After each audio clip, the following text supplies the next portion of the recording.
What's up, y'all? I'm here again. I wanted to do a follow-up video to the video I did last week. Light body versus dark body. So this is light body versus dark body part 2. I didn't really go into a lot of the things that I wanted to discuss last time. So I wanted to take this opportunity to really go in a little deeper, especially with the summer officially now upon us. Just happy summer. Definitely one of my favorite seasons because it's a celebration of light.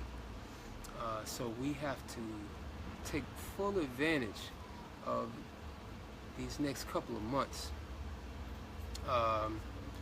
Get outdoors, get as much sun on your skin as possible.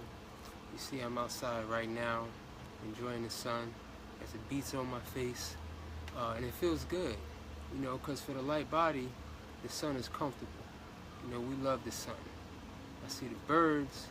I got my fresh fig trees. I got my raspberries and my blackberries. This is all partly and mainly because of our sun. So, what do I mean?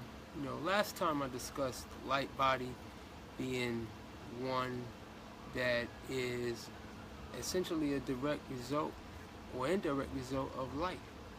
The light is the reason, is the reason why we are alive today. The thing is that in our culture and in our society, we get away from the light. We run from the light. We find comfort in our addictions.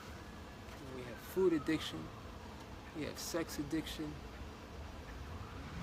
we have drug addictions, and these things are largely because we've allowed the dark body to win over the light body.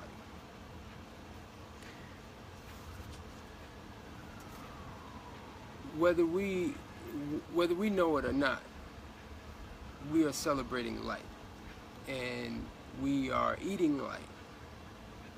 And it's the thing is that if we, obviously the more light that we eat, that we get, the cleaner our body is. It's interesting that when we go on something like a juice fast, for example, we're taking in foods that are a direct result of light. But again, our fruits and vegetables are examples of indirect light. But what ends up happening is that our body goes into detox. But just like our foods, which are indirect light, when we spend time in the sun, the same thing happens. We start to detox. We start to sweat. The body begins, if you have a lot of darkness inside of your body, it feels very uncomfortable. You want to run to the shade. You want to run inside. Air conditioning. Air conditioning feels comfortable for the dark body. Air conditioning feels uncomfortable to the light body. The sun feels uncomfortable to the dark body. The sun feels very comfortable for the light body. Disease and sickness cannot exist within the light body. And with our summer upon us, it's going to be important for us to spend as much time outside as possible. If you happen to work inside, take advantage of your lunchtime, take advantage of the morning, take advantage of after work. It's going to be so critical and so important to take advantage of these next couple of months.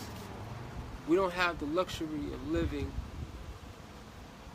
in the equatorial regions of the world where light is abundant. it's no coincidence that the best tasting foods come from those regions of the world. The tropical fruits are by far the best fruits. So this message is really to hopefully inspire you to spend as much time outside, get as much light on your skin, because when we're eating the foods, which is important obviously, but to get the direct sun is you're going directly to the source. And there's also something to be said about, we have some people who have shown that they can exist without actually physical food with the practice of sun gazing. How is this even possible? Well, again, I wouldn't recommend that you jump out and just start gazing directly at the sun. You can damage your eye if you don't know what you're doing. However, just like anything, it's a practice that people are doing, and what it does is that when you look directly into the sun at certain periods of the day for only a few seconds, what it does is that light goes ahead and stimulates the pineal gland, which is directly behind the eye, and the pineal gland regulates all of the functions throughout the body. So it controls all the hormones. This is all through light, direct light. And there are people who are doing this, and they call themselves breatharian, but they're really lightarians, because they're still getting food. Somebody cannot go on a dry fast without water, without food, and without light. I don't know anyone that's doing that, but I have heard of people that are doing it with no food, no water, but they're eating light.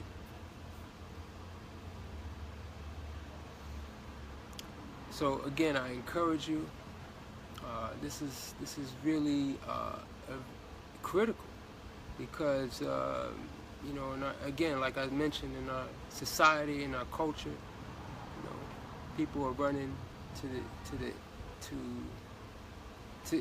their modern day caves for the air conditioning, the sunscreen, the sunglasses, the umbrellas. All these are things. All these are tools to maintain the dark body, because it's uncomfortable to move out that dark body. That's what we call detoxification.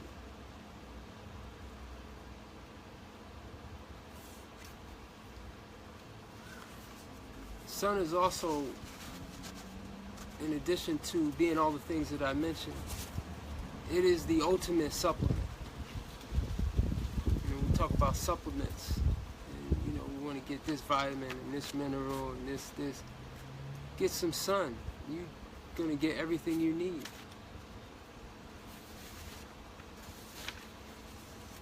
So take advantage of this summer. Like I said, we don't have the luxury of living between the Tropic of Cancer, Tropic of Capricorn, where we have sun throughout the year. And what's interesting is that, whether we realize it or not, during the fall and winter months, we still celebrate light. We celebrate light through arts, entertainment, sports, celebrities. These are certain individuals in our society that have garnered so much light that we're celebrating them. But what's interesting is that when we spend more time, if any of you had a chance to go on vacation, and you spend time in more of the tropical regions, these things become irrelevant. Television and shows and things that that they use to fill our time in the winter months become irrelevant because the sun is so abundant. It's so important. So again, this is light body versus dark body part 2. I think I covered pretty much everything I wanted to cover. I'm going to keep the message flowing, keep this going. So I appreciate your viewing. I appreciate your feedback. Come visit us, Campus Raw Food Juice Bar, and one love, peace.